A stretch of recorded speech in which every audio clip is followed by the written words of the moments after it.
Welcome to the Efficient Spend podcast, where we help marketers turn media spend into revenue. My guest today is Michael Kaminsky. Mike, thanks for being here. Thanks for having me, Paul. I'm excited to be here. Yeah, I'm definitely excited to chat with you about your experience at Recast and also just media mix optimization more broadly. I think it would be interesting just to give the audience some context into where you got started, though, because a lot of folks in the marketing space don't necessarily have this like foundation in econometrics. So would love if you could kind of start with like the early days of your career. Yeah, for sure. So my background is in economics and econometrics. I got my start actually as an undergrad. I took a bunch of economics and econometrics classes, and then had the privilege of getting to do like RA research assistant work with some professors there. So I got to work on like doing real research, publishing papers. From there, I moved into consulting, again, doing like academic style research. So like having a problem, having some data, and then having to come up with some way of getting interesting learnings out of that data and then writing them up for publishing. So my background has always been on this idea of like statistical inference and in particular causal inference. And when I got started, actually, I think the world wasn't that good at causal inference at that point. Like we were still using a lot of outdated methods. But over the last 15 or 20 years, like our ability to understand how can we use data and statistics to learn things about the world has gotten a lot better. And I've been, feel very privileged to have gotten to go along for that ride. And so I left like the academic consulting style world and moved into startups where I got to work with a lot of growth marketers. And so I came into marketing through science of, when I first started working at Harry's, working with the marketing team there, I didn't know anything about performance marketing at all. But I knew a lot about science and statistical inference. And so I got to have a really good time working with the team there to think about, okay, we have this data, we have these really hard questions that we want to go answer. What's the best way to go answer them? And so that was sort of my journey into marketing science, was very much from an academic background, and then paired with like this desire to actually drive a business forward at Harry's of, hey, we have these goals, we have these problems, how can we actually go and make a difference in the business? And so I'm very passionate about this idea of taking things from the academy, from sort of deep science, and then applying them to real world problems. Sure.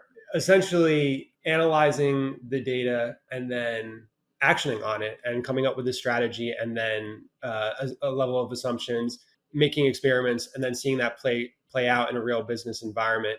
So at Harry's, you were the director of analytics from July 2015 to roughly July 2018, according to your LinkedIn, roughly. Sounds about right. It's been a while now, but sounds about right. That's a super fascinating time at Harry's, right? So maybe just give some context into kind of like that scale that happened in that 3-year period. If you want to bake that in, I don't know if you can give kind of like acquisition numbers or revenue numbers or whatever, but to me, I don't have that much context, but I believe that Harry scaled a lot in that 3-year window. Yeah, so I don't actually even remember any of like the actual numbers, so I won't be able to share them with you. But there was huge amounts of growth over that time period, step change growth. 2015 to 2018 was like an exciting time for the world. There were a lot of developments happening, especially on like the, performance marketing, e-commerce, acquisition. There were a lot of businesses that were growing around that time. And so it was a very fun time to be there. For Harry's, the growth came actually like not just from the e-commerce and digital side of the business, but from opening up channel partners with major retailers. So during that time, Harry's launched at Target in store and sort of did like an initial limited rollout, and then every Target nationwide in the United States. Same thing with Walmart, same thing with grocery like Kroger and other grocers. Same thing for drugstores like Walgreens and basically anywhere that you could imagine buying a razor blade. Harry's expanded distribution channels there. And so that was a really exciting time to be there because like a lot of the fundamentals of the business really changed over that time period. The way that you think about marketing, if you're an e-commerce only business, is very different than the way that you think about marketing for a business that has distribution through all of the different retailers. And so I feel very privileged to have gotten to to go on that journey with a business that was, growing so rapidly, but also fundamentally transforming itself as part of that growth. Sure. Much of my experience in scale is kind of staying in within one funnel, meaning a website or an app, and then scaling into different channels. But at Harry's, it's scaling into different ways that you can acquire a customer, or different places that you can acquire a customer. And as a director of analytics there, could you kind of dive into your roles and responsibilities and how you were looking at that and measuring that performance? Yeah. So my team sort of did everything, and we had a very lean team. We did everything from managing the data warehouse and all of our BI tools. So basically reporting for the entire company. But we also worked on developing, machine learning algorithms to do churn prediction and help reduce churn from our subscription product, to doing statistical inference, helping the team run A/B test. We built some internal tools that helped product managers run and interpret A/B tests. And then that all, I think, is probably dwarfed by the work that we did with the marketing team on helping the marketing team measure the effectiveness of their marketing spend. And so during my first year there, spent a lot of time thinking about digital attribution, right? So digital tracking plus post-checkout survey, and how do we map that onto our decision-making process, LTV forecasting, combining that together. And then once we started launching in retail, thinking about, well, this is a whole new set of problems. How are we actually going to estimate the effect of our marketing spend on retail where there's no tracking at all, right? Someone, sees an ad on Facebook or listens to a podcast and then grabs Harry's off of the shelf. Is there a connection there? How can we draw a line between that? How can we make smart decisions about our marketing dollar allocation in that world where there's no pixel, there's no tracking that's happening at all? Sure. And how did you kind of approach that problem? And what were some takeaways? I mean, I guess you know I don't know how much context you have into kind of the media mix and the components of that, but how did that shift over time as you were going into those different retailers? Were you doing more geo testing? Were you launching into different channels? What are some takeaways that marketers can kind of get from your experience there? Yeah, so definitely doing. I mean, first of all, this was just like a big problem that the whole company was like, oh man, this feels like a whole new thing that we don't really know how to do. I remember I had a conversation with my boss at the time, who was the Jeff Rader, the CEO of Harry's, and he was like, look, we all sort of know that what we're currently doing of just measuring marketing effectiveness on the e-commerce side isn't right, but we have no idea what we actually should be doing in order to optimize our marketing mix for the holistic business that includes e-commerce as well as these other distribution channels. And I was like, I don't really know either. So let's go figure out what we want to do. And so we started doing some experiments, like lift test, like matched market, geo holdout lift test style experiments, in order to get a read on, okay, when we increase spend in these marketing channels in these certain geos, can we get a read on how that impacts our offline sales? And so that was sort of dipping our toes in the water of trying to understand this phenomenon. And what we learned there was that, like, yes, we can get a read on it. Yes, these marketing dollars do drive in-store sales, but we're going to need, in general, a more sophisticated method for thinking about how to bring all of those pieces together. Geographic holdout tests, they're generally what a statistician would call underpowered, which is to say that they're not very sensitive. It's very difficult to tell, like, is the ROI 1x or 1.5x or 1.75x, right? It's very difficult to differentiate between those because the underlying data is so noisy. And so you can see that, hey, there's some lift, but there's wide confidence bounds around it. And so we're not really sure what the true number is. Plus other problems of not being able to measure them consistently, right? And for a business like Harry's, the holiday season is very different than the summer season, is very different than the spring season. And so, if we ran a test in the spring, can we apply those results to the holiday? We had all of those problems. And so we knew that we wanted to think about more sophisticated ways of being able to bring that information together and then make smart bets about where to allocate our marketing dollars in order to drive the business forward. And so that was where we started exploring ideas of, doing lift tests, combining them with marketing mix modeling, and then trying to have some more holistic way of driving the business forward across offline marketing channels as well as offline sales channels. Did that analysis kind of uncover any gaps in the media mix that, for example, you were underspending in different offline channels or overspending in different areas? Oh yeah, absolutely. And I mean, this is a thing that everybody sort of knew was the case, right? That if we optimize our marketing mix to the channels that are most optimized for e-commerce sales. So in general, we're talking about like bottom of funnel digital channels that are very easy to track. So your Facebook, Google, yeah. Facebook, Google, right? Like those two channels work great for e-commerce businesses and they're optimized for that, but they're probably not actually optimized for driving sales at Target and Walmart. And so it became very clear very quickly that actually like we were sort of upside down in terms of how we were optimizing our marketing spend because we were so optimized towards the things that were best at driving sales in the e-commerce site, but not necessarily things that were best at driving sales across the whole business. And again, I mean, I don't remember the actual details from Harry's, but across all of the different businesses that I've worked with over the last couple of years, you know, the things that are obvious start to jump out, right? More offline channels like radio are often not as good at driving e-commerce sales, but a lot better at driving sales in Target and Walmart because people listen to the radio on the way to the store and they're broader reach channels where you have broader distribution. It makes more sense. And so there are a lot more, once companies have more distribution outside of just e-commerce and they have more ways to sell to customers, opening up some of those broader reach channels can actually be really, really impactful. Sure.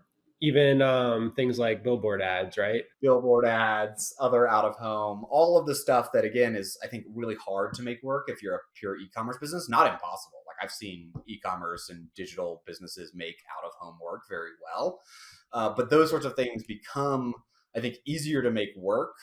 And you know you can tell a story in your head about why again you know billboards, people are in the car, they're going to Walmart, that's a great time to hit them, why that might actually work. And so again, these companies, as they make the transition, they want to start playing with these other marketing channels, but the measurement is really hard. Like it's really hard to make a connection between the billboard that someone sees, but there's no impression registered in a pixel, and then the when they go to Walmart and grab something off the shelf and then pay in cash, right? There's just like no way to really make that connection outside of some experiment or some statistical methodology for looking at on average what's the impact of this type of marketing investment.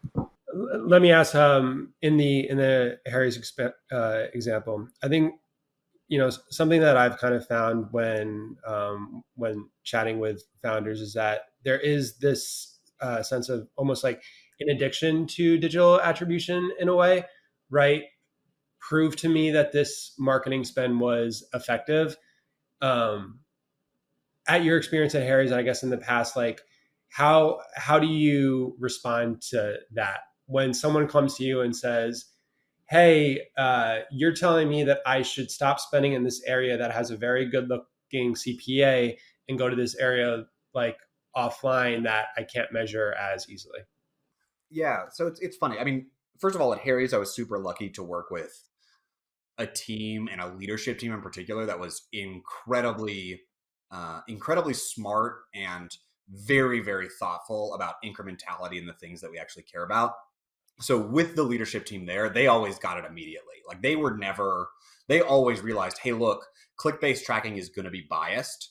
And so we're very willing to look at other methodologies that might have other and different biases, but it's not like we're addicted to that. That being said, the phenomenon that you're talking about, I have also seen in lots of founders and marketers that have come up in the digital tracking world where they say, oh, I don't know, I can actually see the click on the Facebook ad and therefore I know that it's working. But the problem is that that click doesn't mean that it's working, right? Just because there's a click or just because there's an impression doesn't mean that ad actually caused the person to make a conversion. The branded search example is the one that people always come back to that I think is very obvious for people and it resonates, which is if someone is searching for your brand, right? They're searching for Harry's razor on Google if they click that first paid search ad, did that paid search ad cause them to buy the razor? Well, probably not. They already knew about the brand. They clearly wanted to go to Harry's website based on their activity. And so if you say like, oh man, we had to pay, $2 for that click, we've got a great ROI though, because they always convert. It's like, well, not really, because most of that spend probably isn't incremental.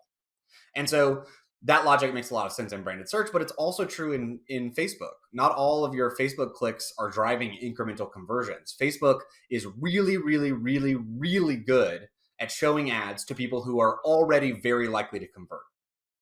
And that part of the sentence, already very likely to convert, means that not every one of those clicks is truly incremental because they were going to convert anyway, or at least some portion of them were.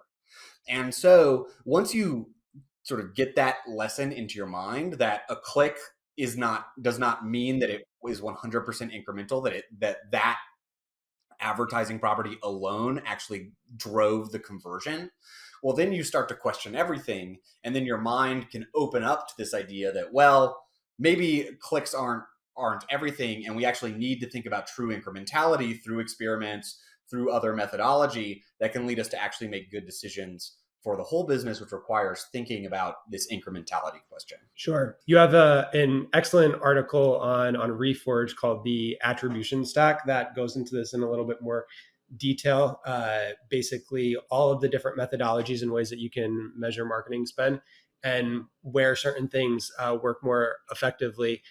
I do want to ask, though, something that a lot of the digital channels are very good at are their kind of like bidding and optimization machines that are heavily based on different data. That data is slowly going away. What are the implications of that from your perspective? Really good question. So, I mean, I've read a bunch of articles about this. I don't think anyone really knows what's going to happen here. I think working from first principles, what you expect to see in Facebook and Google and losing ability to target as well as they have before is that you're going to have to show more impressions to get each different conversion, right? Because you're not able to target as well. And so if you want to sell something, you used to only have to show 10 impressions because you were showing it to a very narrow group of people, and now you need to show 50. So if everyone needs to show more impressions, the market is going to cause the cost per impression to go up. In general, your marketing is going to get less efficient, right? So across all of the different platforms, we expect to see marketing dollars getting less efficient as the ability to target and track gets worse. Beyond that, within any individual company, we expect to see, and we have already started to see a lot of this, which is that their digital tracking and attribution technology is going to get worse and worse and worse. And so, one metric that I ask a lot of digital marketers to look at is, hey, what percent of your conversions actually have tracking associated with them for that conversion? So whether that's last touch or first touch or whatever, what percent of those conversions have that tracking associated with them? And then I ask, and how has that changed over time? And for a lot of people, it used to be like, oh yeah, a couple of years ago, 70% of conversions had that tracking associated with them and only 30% didn't. And now that number is like 50%, 40%, 30%, depending on, what sort of audience you're advertising to. And then I asked them to think about the implications of that. And I think that those are the things that are really important, which is that one, we should expect that our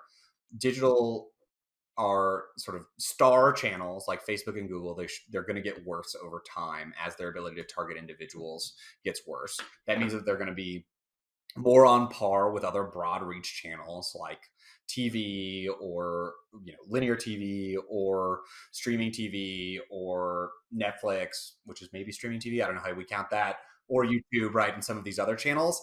And internally at our business, we're going to have to think a lot harder about how we do our reporting because one, we're going to diversify our channel mix, and two, we're just going to be able to attribute less of our conversions overall to those different marketing channels. And so we're going to need other ways of thinking about how to allocate our marketing dollars across the mix. Sure. And the ultimate kind of solution that you come to is media mix modeling, essentially. Well, I mean, look, I think media mix modeling obviously has a role to play for a lot of different businesses. So that's what we do at Recast. Hi, everyone. Recast does media mix modeling. And so I think media mix modeling is important, but I don't think it's the end all be all. And I don't think that it's right for every business. And this is a thing I give advice to a lot of different marketers at a lot of different stages of different businesses. And what I tell them is that, there's no magic bullet, right? Ever. There's no tool that you can buy that will relieve you of the requirement of thinking hard about how your marketing is working for your business. So unfortunately, every marketer needs to spend a lot of time thinking about what is each measurement tool doing? What is it contributing to our understanding of incrementality in our business? And then how are we going to make decisions going forward? There's a lot of small e-commerce businesses that are, as long as they're sort of pure e-commerce, like owned e-commerce Shopify store, they don't really need anything outside of basic digital tracking, like what comes out of Google Analytics or what you can get for free out of Shopify.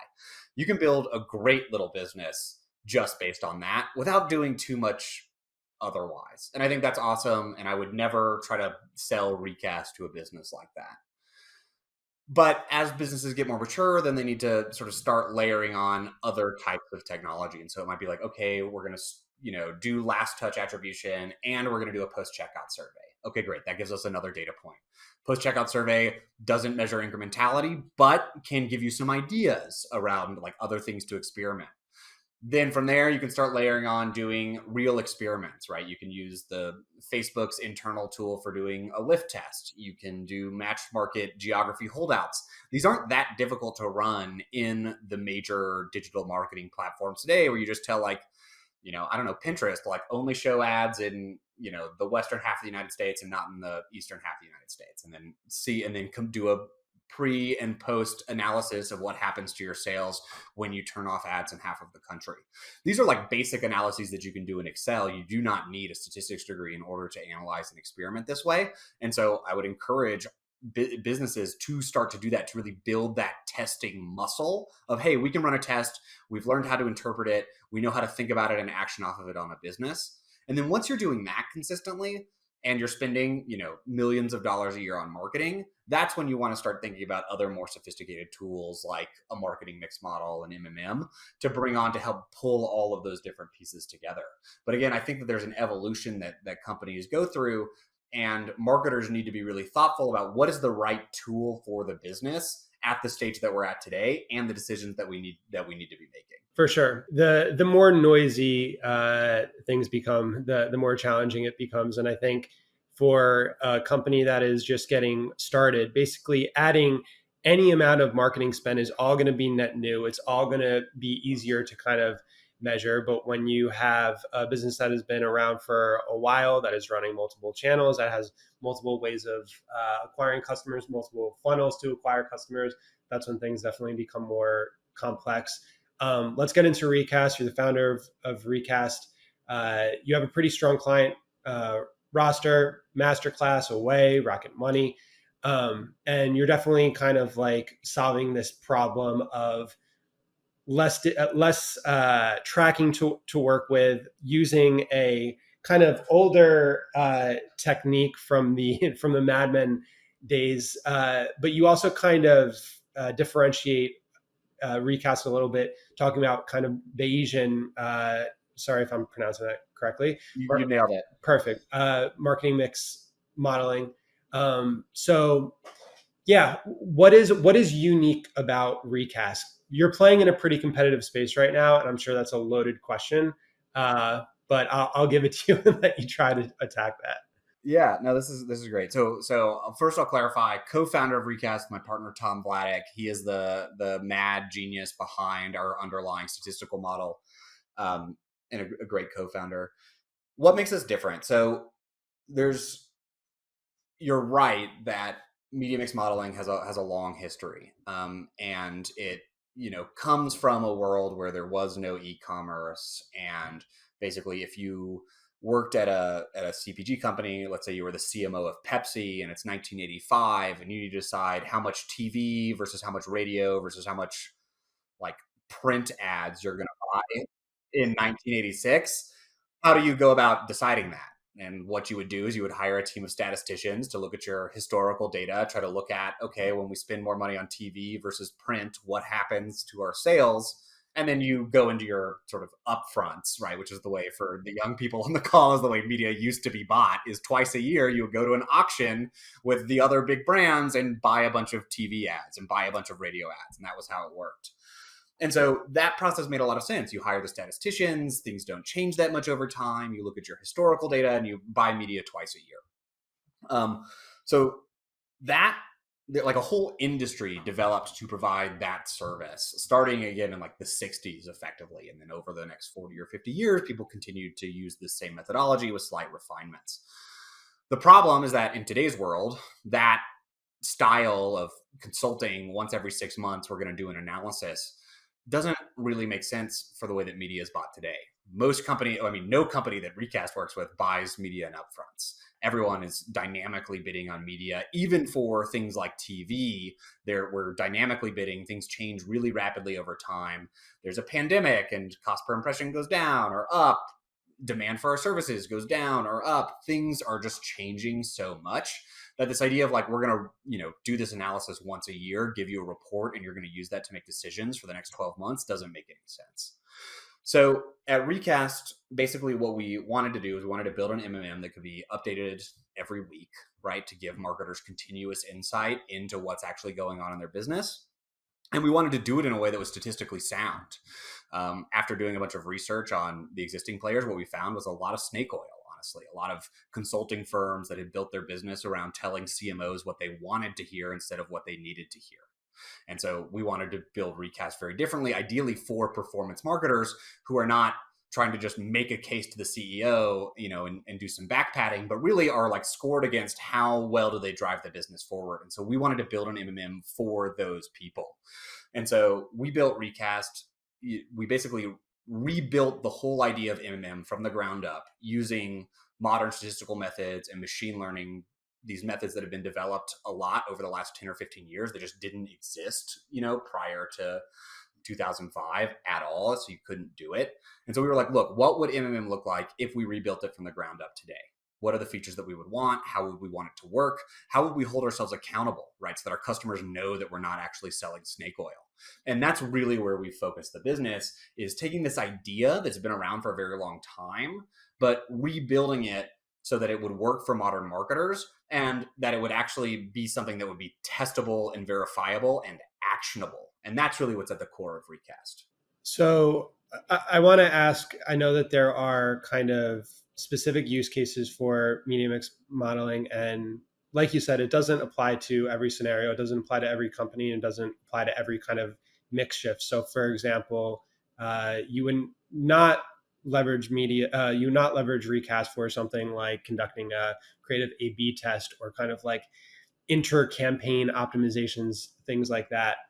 I do wonder though, something I've seen with conducting incrementality in the past is that things change over time, meaning I think sometimes marketers will conduct analysis and find that a channel is incremental or not, and then they assign in their head this thing is not incremental and I'm no longer looking at it, where that doesn't work, right? And I wonder, because I don't have as much experience into really like leveraging a MMM tool, how do you account for that? Meaning, if I am managing a media mix, I think, Facebook might be the thing that's more incremental this week, but next week it might be Google, or next week it might be TV. So how do those things change over time?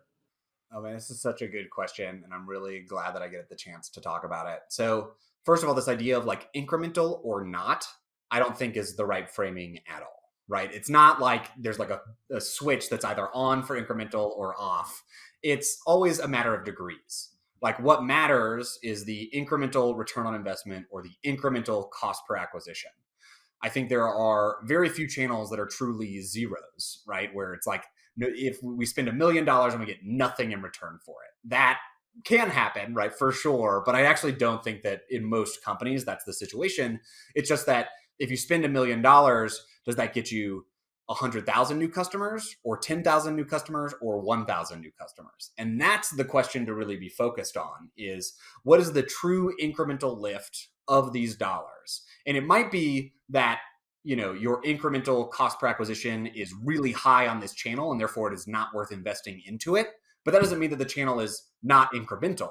It's just incremental at a cost per acquisition that is too expensive for your business. And so that's the first thing to realize and get into your mind, is it's not like yes incremental or no incremental. It's how incremental is it, assuming that everything is to some degree some amount of incremental. And so from there, then the question is, okay, what is our incremental return on investment, or what is our incremental cost per acquisition for each marketing channel? And then you're exactly right. How does that change over time? And so incrementality, again, is not a thing that's on or off for a different channel. We ran one test, Facebook is incremental, and now we never have to think about it again. The question is what's the incremental cost per acquisition on Facebook? And is it the same today as it was 2 months ago?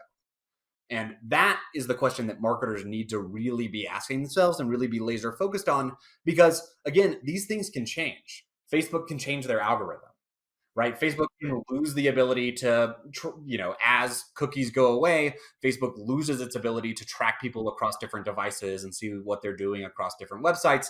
And so you would expect that the incrementality would change. And so what you want to be thinking about is, okay, how incremental is this channel? How is that changing over time? And then what does that imply about what I should do next week or next month? And it's also that last piece that's really important. I see a lot of marketers get really hung up on, oh man, what was going on 6 months or a year ago, doing all of these analyses. But really what matters is, what are you going to do next week? The past is in the past, and we can use information from the past to figure out what we can do going forward. But to some extent, spending a ton of time on what happened 9 months ago isn't actually a really good use of time if it's not going to drive a decision about what we're going to do tomorrow. Sure. Would I be correct in assuming that there is that kind of long-term data is input and incorporated into the model, but the real question we're asking about is that more immediate, what should we be doing next week, next month? That's how we think about it at Recast, right? Recast, again, we think about it as a decision-making tool for optimizing the business next week and next month. And again, we report out on what happened 9 months ago, but we don't want marketers to get hung up on that. And we actually think that can be a real distraction from the actual business of running a marketing program, which is figuring out how are we going to improve the business tomorrow. And so MMM, the idea is you take historical data and you do analysis on that. But really, I think what we are focused on at Recast, what we think every marketer should be focused on, is how do we use that to make a decision about what we're going to do next week? And then how are we going to evaluate if that decision was a good decision or not? And I think that's really where you want to be focused. And as long as you're focused as a business on those things, you're going to be sort of continuously moving up into the right, as opposed to focused on, sort of, oh man, what was going on 12 months ago? Was that a good decision or a bad decision? It's yes, you can do that analysis, but only to the extent that it serves you for making a better decision next month. For sure. I kind of think about it as all of these different areas are just kind of have this point of diminishing returns. And that's what you're trying to find, that optimal point. And even within a specific company, the size of the media mix can change over time. You might be spending $2 million last month and you're spending $4 million this month. And so adding incremental budget into a higher volume media mix might not be as effective. So that incremental Facebook spend, adding it into this mix where you've already hit diminishing returns, gets saturated, it's not going to be as effective. So I definitely think about that. I know we have a few minutes left. Let me ask, at Recast with some of the clients that you work with, if you could talk a little bit maybe about their initial experience, and after working with you and leveraging an MMM for the first time, there's probably a lot of aha moments, right? What actions are they taking? Are there any kind of commonalities and kind of spend culprits that they're oh shit, we need to be cutting this thing? Or does it kind of, I'm sure it varies by business a little bit, but yeah. So it varies a ton by business. I think the companies that have a lot of success with Recast are the ones that are willing to take a look at their sort of deeply held beliefs and then reevaluate them. We've had multiple companies come in who are look, we built this business on catalog. Catalog is our most important channel. It's the most incremental for us. People love the catalog. We've got $5 million of budget this year allocated to catalog. It's going to be our most important thing. There's no way that it's not incremental. And then recast results come back and we're like, I don't know, like catalog does not look great. Like the patterns here are not very good coming out of the model. And so we're like, look, just go run a test, right? Buy some extra addresses, keep them as a holdout. We'll do the same matchback analysis and we'll be able to see how truly incremental it is. And they're like, oh, fine, but it's not going to work. And then, they come back, they run the test and it like, catalog, maybe it's okay, but it's not nearly as incremental as they thought. And they're way overspending in that channel. And so like that sort of analysis is exactly the same thing that we see across all kinds of different channels. And I think the people who are really good at, who are going to get the most value out of a tool like Recast are the ones that are willing to run that test to check their deeply held beliefs, run experiments, and then prove it. Like, is it true or is it not? How can we actually go and test this and validate it? And those are the things that we love to see. And again, we've seen this over and over again with lots of channels where, maybe the channel's okay, but at a very small level of spend. And what the business had done was they had, done a small level of spend. That looked awesome. They scaled up into the channel, but now they're actually not very efficient at the level of spend that they're at. And so they need to scale back a lot or rethink about how they're managing the channel. And those are the sorts of things that we see all of the time. Catalog, again, for these examples that I talk about, actually are good investments for these businesses, but they just need to be at the right level. At a specific point, yeah. And at a specific point, and like there's also like the frequency. Like when you were first starting the business and you sent your first catalog, that one had a huge effect. But now you've sent hundreds of like you've done this so many times, you're reaching diminishing returns. You need to rethink about how you're running this channel. And so again, part of using Recast is actually, I think, for the businesses that are really successful, it helps them change the way that they run the business and the way that their executives think about the business in a really positive and healthy way. Instead of just focusing on, hey, what did the vendor come back and tell us about how successful this is? They start to think about, how can we test it? How can we validate it? What's the true incrementality? And if you use Recast and like that is the result, is just that your executives start asking those questions, that's going to be a huge win for your business. Right.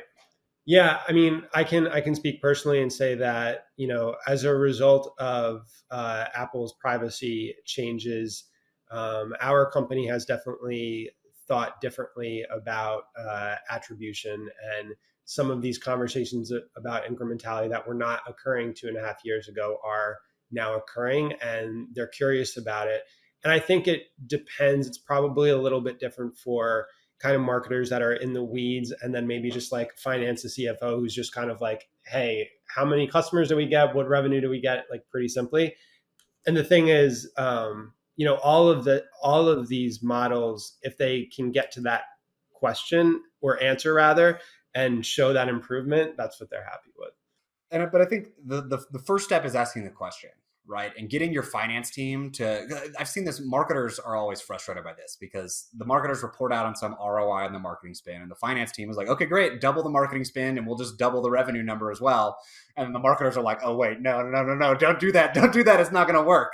And so, I think it behooves marketers as well as the finance team to have these realistic conversations about what is incrementality, because that's how you're going to be able to come to some realistic budget for next year and realistic expectations about what it's going to be possible to drive with the marketing spend that we're allocating.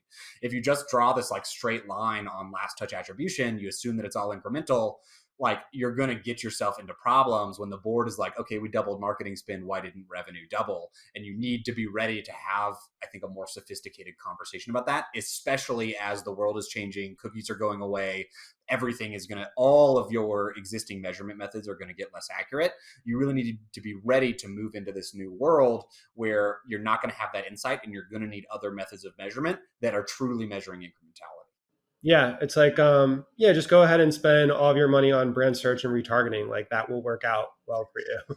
But I've seen companies, most companies learn their lesson after they try that one time. But like I've seen companies be like, yeah, we're going to do it. And then, they face plant. But if you train your if you're a marketer and you're listening to this and you're training your executives to think that way, it's only going to bite you in the long run. You have to be having realistic conversations with them about true incrementality. And that might mean not getting credit for some of the return that you're currently getting credit for.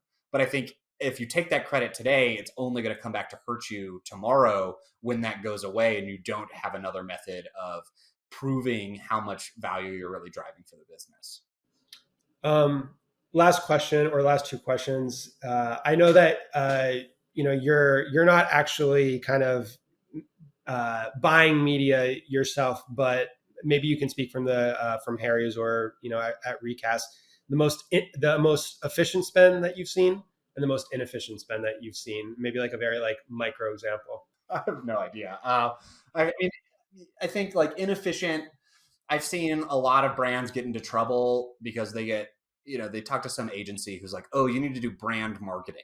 And they're like, yeah, we're going to be like Coke. And then they go spend like $20 million on a TV campaign for an ad, a creative piece that they've never tested, never run before, but that, looks really beautiful. And then like I've seen that fall really flat multiple different times. So that's incredibly inefficient. On the efficient side, I mean, look, Facebook is a great channel. Facebook is a really, really good channel. They're very efficient. They are very good at finding potential customers for a lot of different businesses. And I've seen incredible efficiency there and the ability to grow that channel huge amounts. I think for marketers today, what they need to always be thinking about is what's the next undiscovered channel. The problem with Facebook is that everyone is on Facebook. Impressions are getting more and more expensive. Your efficiency is going to go down over time as more people are bidding on your same audience. And so, I remember when I was at Harry's in 2015, we were one of the first businesses advertising on podcasts. And so we had a great podcast business before podcast agencies existed. We had to like buy it ourselves. There were not very many podcast agencies back then, but we were able to be very, very efficient because there weren't all of these other companies bidding for those same podcast spots. Now, like Mercedes and whoever are all bidding for the same podcast spots. And so it's not nearly as efficient as it used to be. And so the question to every marketer, or at least like CMOs, I think should be, okay, what's going to be that next new channel that we're going to be able to move into where we're going to be able to get efficiencies before the market bids them away and we're left getting just normal returns like we do on all of our other channels. Sure. Yeah, and definitely, I think there's an importance there to allocating some budget towards strictly testing and experimentation too. So this was great, Mike. Thank you so much for being on the show. Absolutely.